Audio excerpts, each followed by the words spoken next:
Hey, Arman here. Welcome to the NSP Nutrition Show, where we cover training, nutrition, supplementation strategies, and a whole lot more. So stand by.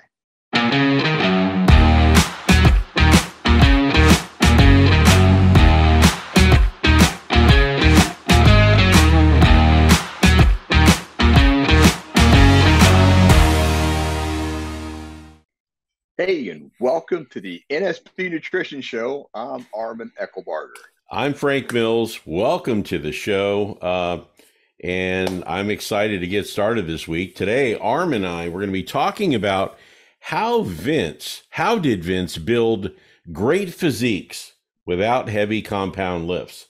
So we'll talk about that in the first part of the show. In the next part of the show, we'll talk about the difference between fish and cod liver oil.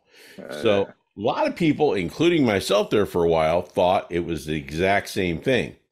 So we'll see. All right.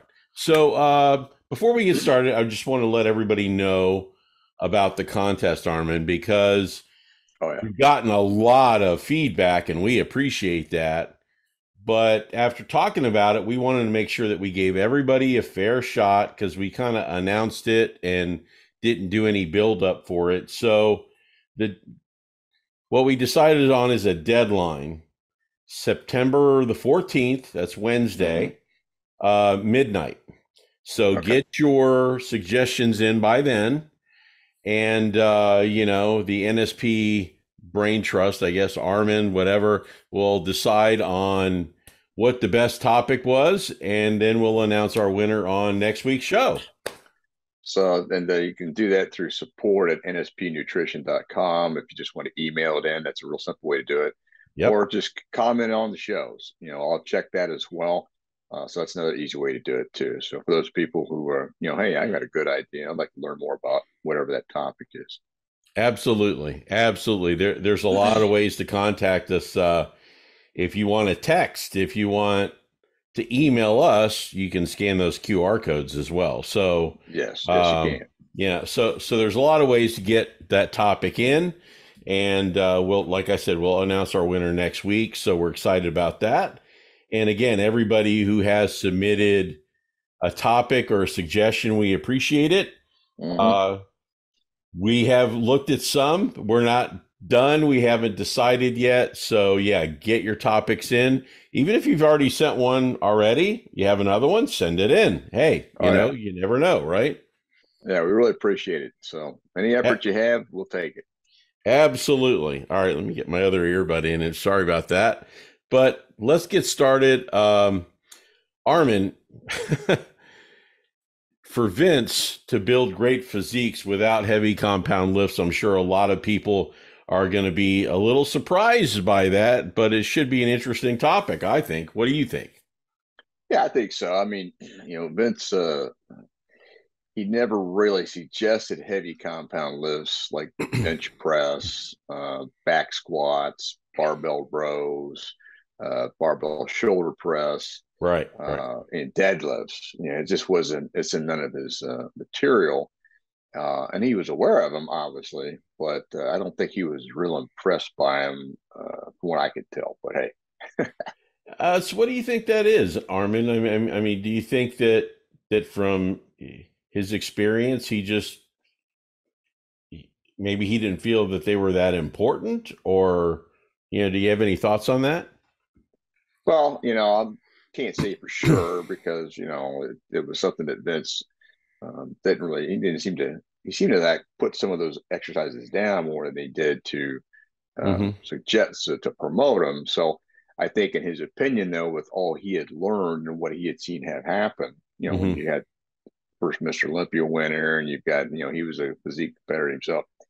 They didn't do any of those exercises. And he's like, well, they didn't do it. So when they built a really good soft physique, he's like, well, why even bother? So I think that was more what he was looking for. And since they were compound movements, he was looking for, I think, in my opinion, ways to get a better shape to the physique to make it look more appealing, but that silhouette to it. So that's kind of what my thoughts are based on how he always talked about training and doing exercises.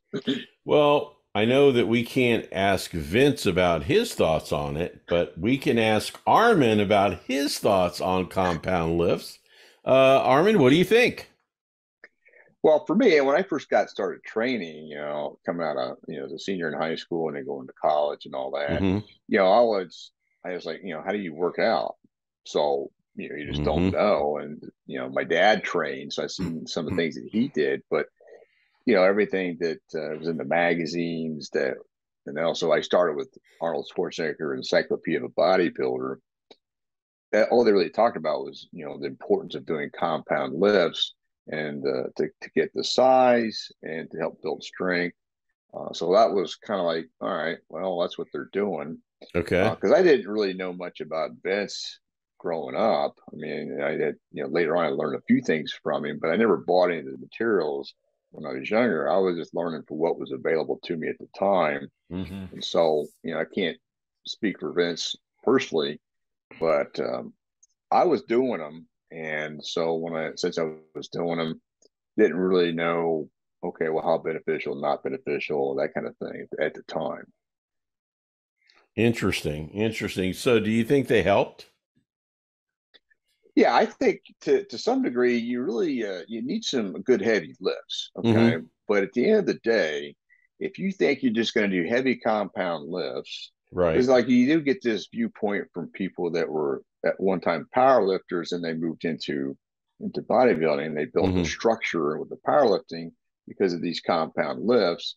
But at the end of the day, I can tell you right now, you're not going to build a nice high quality physique just doing compound lifts. Now, this is my opinion. I mean, the Mm-hmm. opponents argue that that's fine, but personally, there is no way that you're going to do that because you're just because of what I know myself, what I've tried, it's just not going to happen. So, but I do think they help, and we're going to talk more about some of the reasons on that. But Mm-hmm.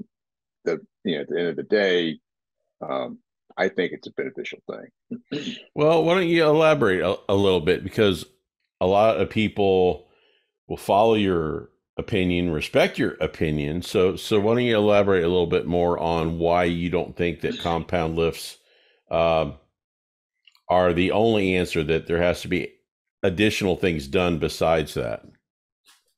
Well, again, they don't develop all the muscles in the area. There are compound lifts, so they're going to affect a lot of the muscles. Okay, but certain muscles are going to be more impacted than others. So if for example, if you want nice big round shoulders, don't think just doing shoulder presses is going to solve the problem. Because I did that for Right, right. years, and it will not develop a nice set of round shoulders. You've got to do other movements to isolate and bring out those muscles. That's just one Right, example. right. Um, and then I also learned, Vince learned this very early on, in a nutshell, that to develop different parts of the body, you needed to do isolation exercises to bring that muscle out, so it would complement the other muscles and look really good overall. Mm-hmm. And so the isolation has to do that. But if you look at people who do compound lifts, you're going to see that they have some shape, but they're not going to have the kind of shape that you'd see from a bodybuilding perspective, especially the golden era bodybuilding eras. I mean, Mm-hmm. because it was, they didn't have a lot of equipment to work with either. But he Right. came up with these isolation exercises to develop these muscles to get the full potential of the muscles. So I would say to get the full potential, you got to use both, in my opinion. So from Okay. my personal experience. Gotcha. All right. So can you offer us some examples of those? All right, so like one big example would be when it came to doing leg development. He just threw squats under the bus. He says, "All that's doing is expanding your hips and developing your butt." Because when you get down in that deep squat position and you come up Mm-hmm.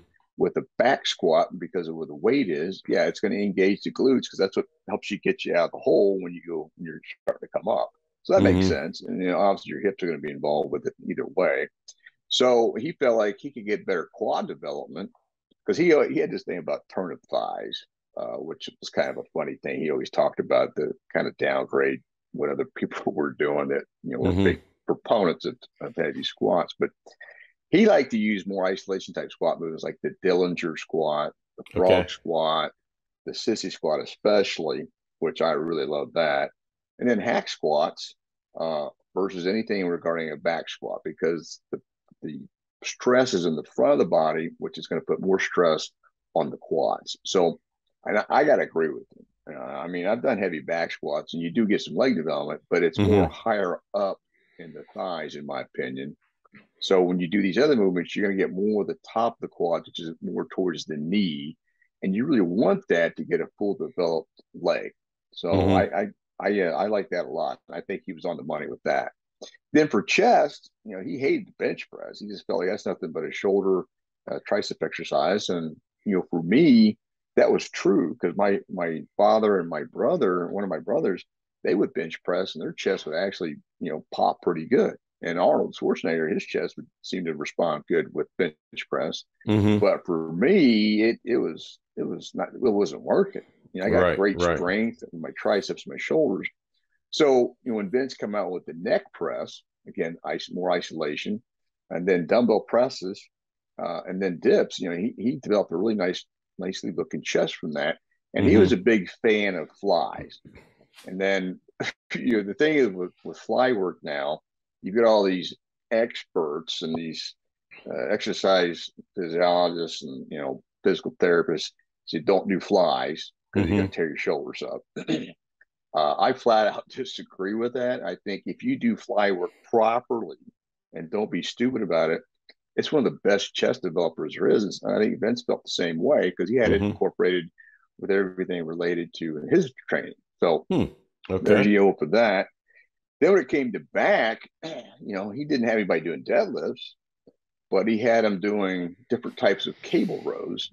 And the way he had people do cable rows, which I found very interesting, is you would stretch all the way forward.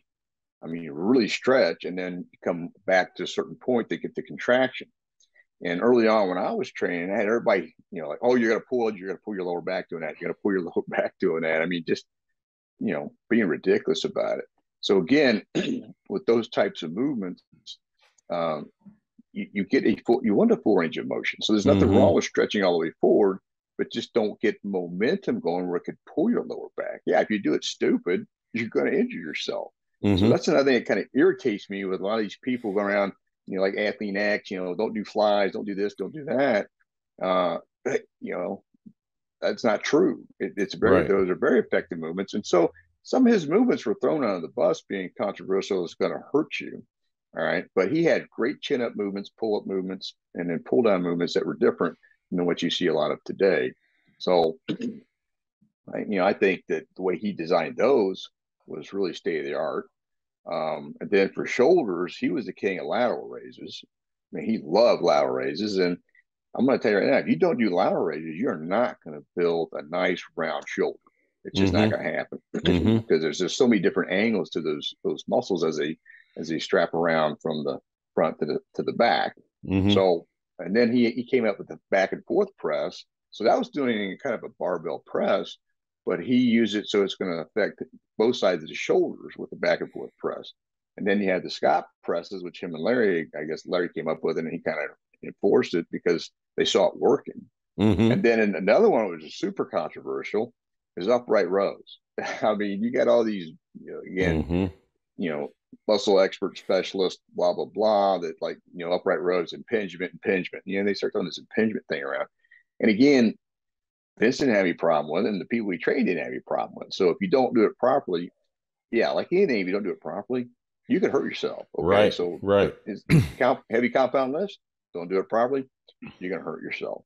So I was a big fan of these isolation exercises, and I still am because they are very effective and work if done properly. Hmm. But you don't use super heavy weight because you don't need to. I mean, the muscles aren't that huge. Right. Then for triceps, he did a lot of cable moves and dumbbell moves. Um, and he had the one that was the narrow grip neck press. I think my preference though is closed grip bench press. I think that is Hmm. a super bread and butter exercise. If you want some nice triceps, I just think that's a really the best way to go.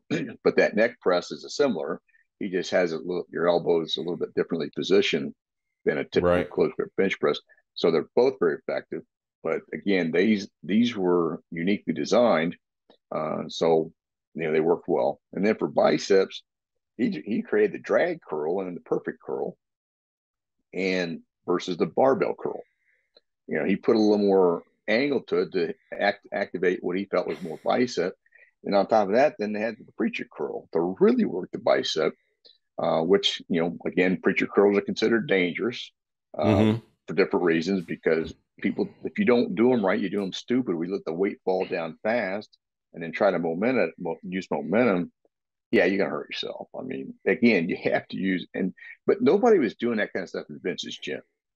He had everybody doing good quality control movements, moving the weight properly. And that's what's important. It's not about taking the weight from point A to point B. It's Right. about Right. contracting the weight to get the activation of the muscle, which is what burns energy, which is what gets you the result. But you see so many people just using momentum. And that's one of the problems with CrossFit is they do a lot of momentum type of stuff, which I don't agree with, because you are going to eventually get hurt with that. But he came up with some great combinations on the different types of curls too. So, Mm-hmm. anyways, kind of a long-winded response to No, but that.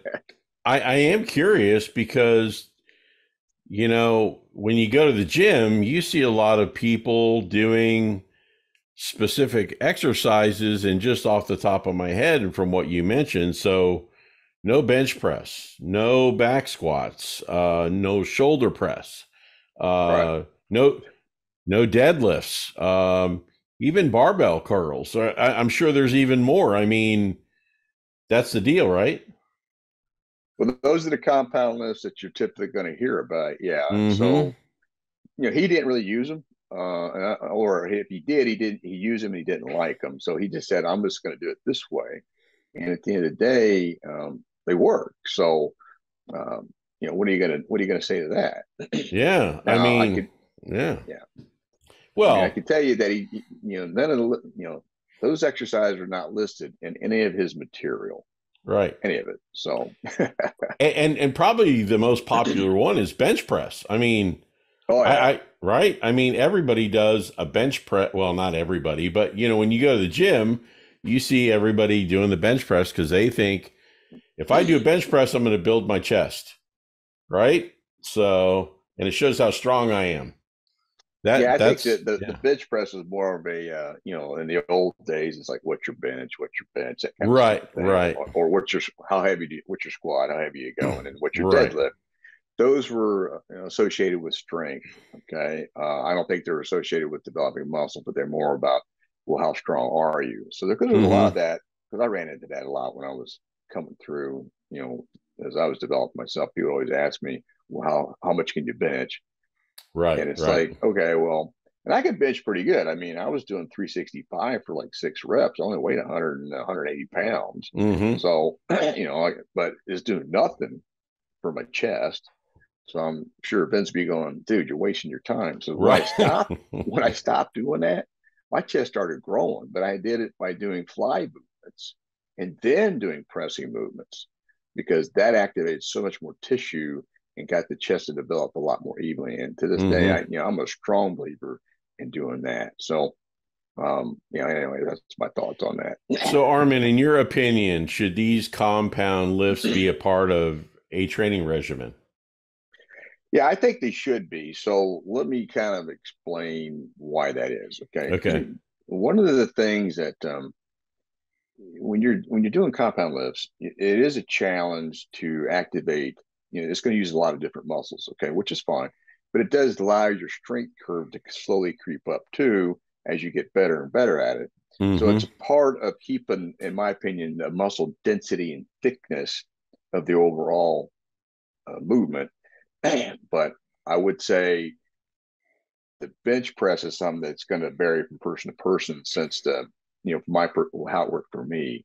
So obviously the neck press would be a better tool to use, but you're not going to use the same kind of weight that you would for regular bench press due to the angle and how it affects where it affects the shoulders. Right, right. So, but the thing you're getting with these heavy compound lifts, and again, you don't have to use them all the time, but it's good to incorporate them, in my opinion, because of the amount of weight you're using does help with the muscle density and thickness. Mm-hmm. And that's what you need if you want to have, a good looking physique on if you want to have it really, like some guys you'll see that have muscle, but it won't be real thick and dense. It'll show up, but it won't be, you know, have that really deep striated look to it. Mm-hmm. So that's one of the reasons why I think it's beneficial. Now, with that being said, I don't think you need to do them all the time. And I think you need to do them very strategically because they do really affect your recovery because they're very demanding on the body. So they do Mm-hmm. affect your recovery. But the one last thing I will say is the other reason I like a deadlift and and regular squats, back squats from time to time, um, is because it does seem to stimulate your hormones more. For whatever Right. reason, the way it affects the body, I would always notice that myself by doing this kind of lifts. So I'm not saying the other ones wouldn't do that as well, but I seem to notice it with those when I was using them, and I still use them from time to time. Yeah. Do you think it's possible to build, a great physique without them? Oh, absolutely. It's already been done. I mean, Vince Yeah. did it, and his clients did it, and Larry Scott did it. I mean, and there's guys I know that don't squat that have built great looking thighs. Like for example, Lee Labreda. He had a great looking set of legs, and he didn't do squats, so we didn't have a well developed butt to go with it because he Mm-hmm. just used leg press. Maybe there's a reason for that, but he did build. He got second in Mr. Right. Olympia one time, and a short guy. So yes, you could definitely build it. And the thing with deadlifts, probably the same thing. You don't necessarily have to do them, but you do need to train your back to get that quality thickness in it. So that maybe requires some heavy rows, either Mm-hmm. through the cable or bent over rows, that kind of thing. And then obviously pull ups are going to help with that too. But yeah, you can definitely do it in my opinion, for Okay. sure. Well, we're running out of time. Any final thoughts to wrap up the segment? Yeah, so I just want to conclude that I think it's a good idea to use everything out there. That way you see how it affects you and see how you respond to it. And then way you can learn, okay, is this something I want to keep? And then I change up how I use the compound movements myself as well. Mm-hmm. For example, when I see a lot of guys do deadlifts, they'll start with deadlifts. And I don't feel you need to do that. I think it's better if you train your back really hard and then finish with deadlifts as an example.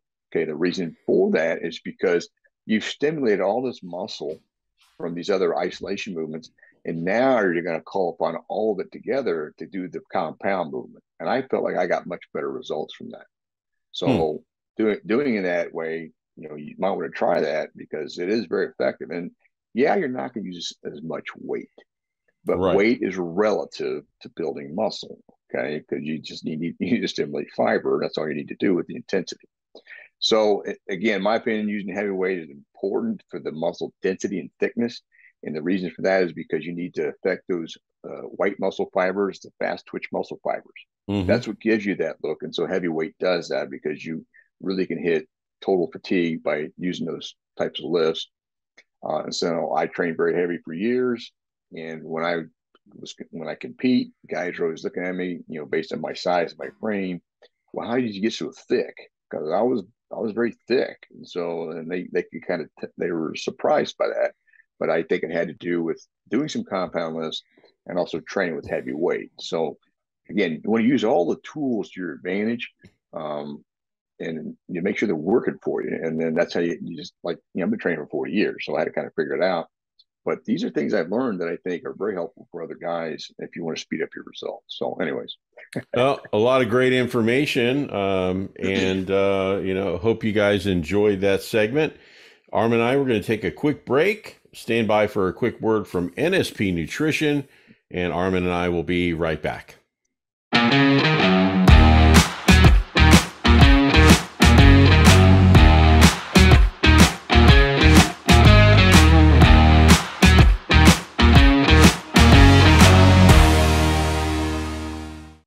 hey, and welcome back to the NSP Nutrition Show. I'm Arman Eckelbarger. I'm Frank Mills, and hey, before we get started, since we're going to talk about the difference between fish and cod liver oil, hey, I'm going to suggest to go on to nspnutrition.com and get some cod liver oil. It's good stuff. What do you think, Armin? Absolutely. I mean, we're going to talk about the differences, but at the same time, there's a lot of benefits from cod liver oil versus any other type of fish oil. and you can make that decision as well. But there's a reason why we have that in stock. So log in and check out the Cod Liver Oil. Get yours today from nspnutrition.com. And, that kind of brings the question. A lot of people are going to ask this. Now, I've tried several different fish oils, and some, you get the burp syndrome, and that's not fun. I know they have flavored ones and everything, but just because it says fish oil, does it make them all the same? No, they're not all the same. So Okay. that's a good point. I will say this, that you mentioned the burping Yeah. problem. So an easy way to fix that, Okay. is to put the fish oil in the freezer so they're frozen, and when you take them, they're going to melt as they get down into the system, and you'll have less belching. And on Okay. top of that, here's another good takeaway: is when you buy fish oil, no matter you get it from us or anybody else, once you open the fish oil, it's real important to keep it refrigerated. Okay, because if you don't refrigerate it, it will slowly start to oxidize because it's an oil. Okay, so keep that in mind. Right? A lot of people, they take the fish oil, they have it sitting in the counter.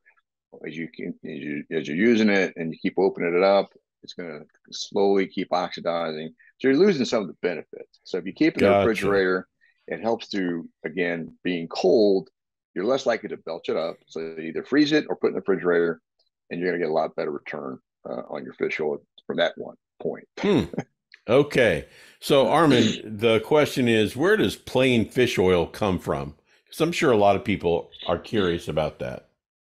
Yeah, I mean, basically fish oil is extracted from tuna, herring, anchovies, mackerel, other fatty fish, salmon, etc.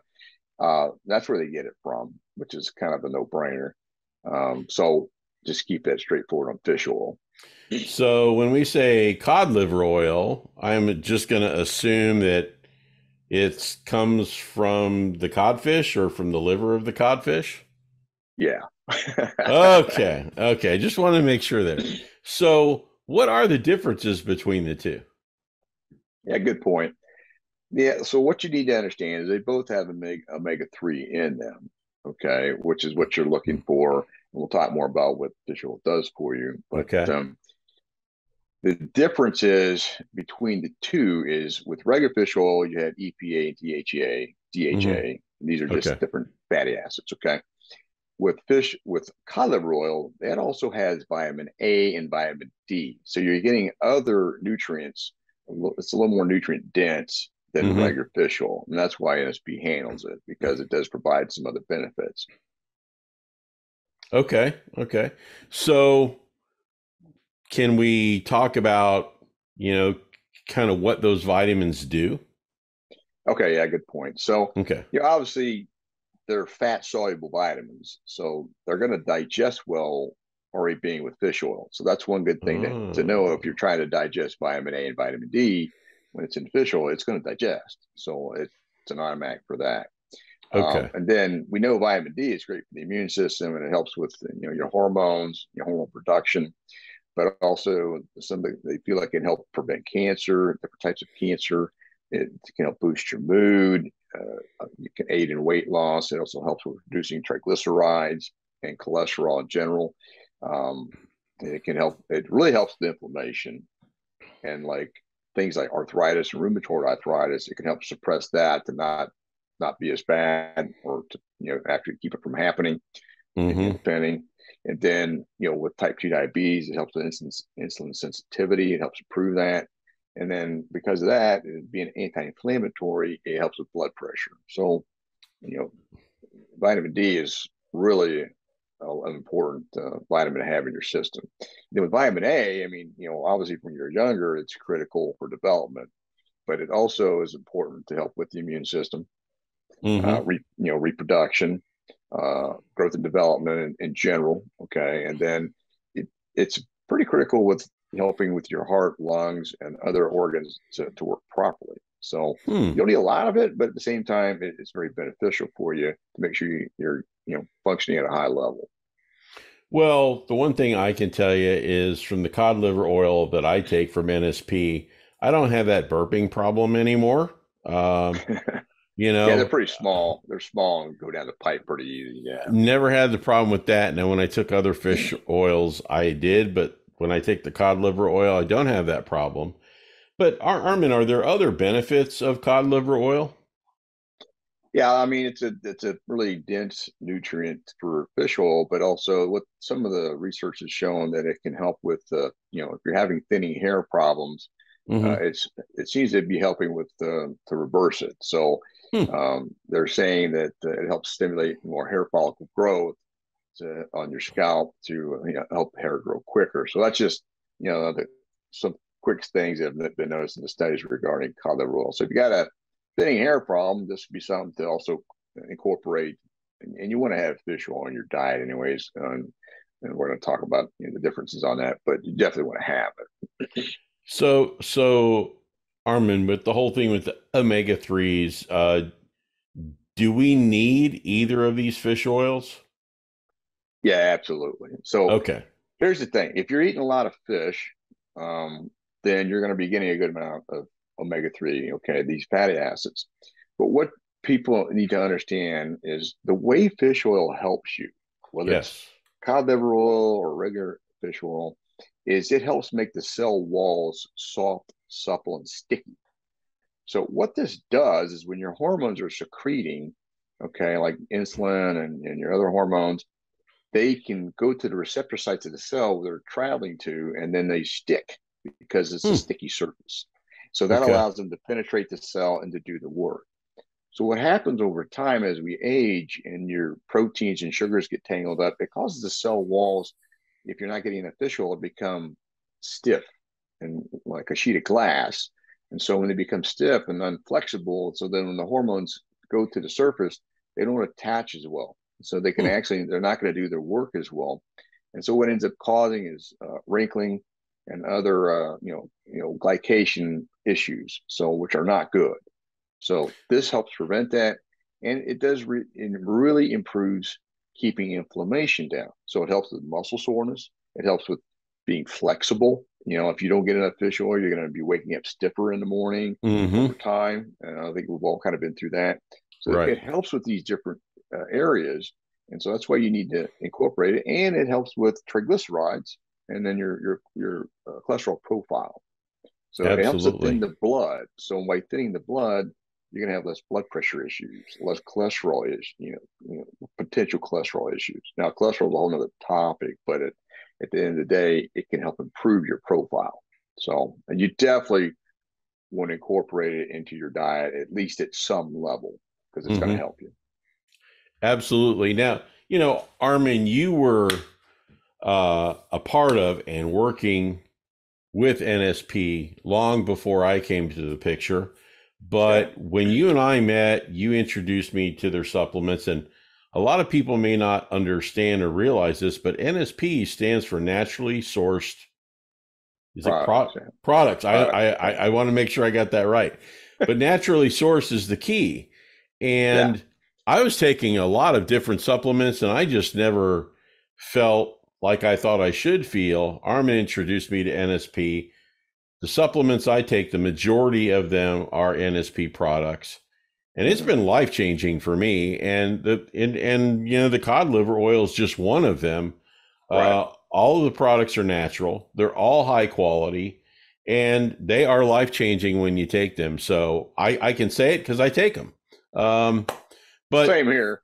you know, absolutely. Well, Armin, we're running out of time. Any final thoughts on cod liver oil? One thing I will also say, you can take regular fish oil and cod liver oil if you'd like. So, because you can, like for training, I've talked about it maybe in the past with one of the other shows, but I like to do about 5 grams of fish oil, which is a high amount, but at the same time, when you're training, you'll use it. So you can combine them. Okay, so you can combine regular fish oil Mm-hmm. with cod liver oil and get the benefits there. So you're getting the vitamin A and D, and then also the adequate amount of fish oil that you want to take. So, but as you can tell, I mean, cod liver oil is a strong product because Right. it's very nutrient dense, and that's why NSP carries that versus regular fish oil. Regular fish oil is kind of a price war, so we don't want to get into that. We'd rather focus on a high quality oil. So that's why they don't carry regular fish oil because you can get Mm-hmm. that a lot of places. So one thing I want to say on that is when it comes to buying fish oil, okay, make sure if you're not buying our type of fish oil, any the brand you're buying, make sure it's micronized. What that means is being filtered, because if it's not filtered, then you're going to be accumulating the heavy metals that come from these big fish that they extract the fish oil from. And if you don't want that to happen, because heavy metals can become toxic to the system and create a lot of Mm-hmm. problems. And if you've been having a lot of fish, and especially large type fish, and you eat a lot of it, I would also want to suggest you have a heavy metals test done to see how you're doing, because you'd be surprised how that builds up in your system, because Wow. it's in fat, and because it's in fat, it stores and doesn't necessarily get out of your system like it should. So another tip on that. Well, Arman, a lot of great information, and boy, a lot to learn here today on the NSP Nutrition Show. Look forward to doing it again next week, but we want everybody to get those topics in, Yeah. and we want to have a contest winner next week. So what do you think? Looking forward to it. It's going to be great. Get a good topic, and we can, again, help more people out, because I'm sure they have a similar question. So looking forward to it for sure. So again, you can email us at support@nspnutrition.com. You can comment on the YouTube channel under the show segment. Arman's reviewing those and gathering all that information. Or like I said, you can scan the QR codes and text or email us directly. But thanks to everyone for joining. Whether you're watching or listening, we appreciate you very much. And join Arman and I next week for a brand new episode of the NSP Nutrition Show. Hey, thanks for checking out the NSP Show. Go to nspnutrition.com, where you can find a whole heap of resources to help you achieve stunning definition and eye-popping levels of muscularity. Don't forget, you can save 10% on your first order by using the code NSP Show at the checkout. Catch you next time.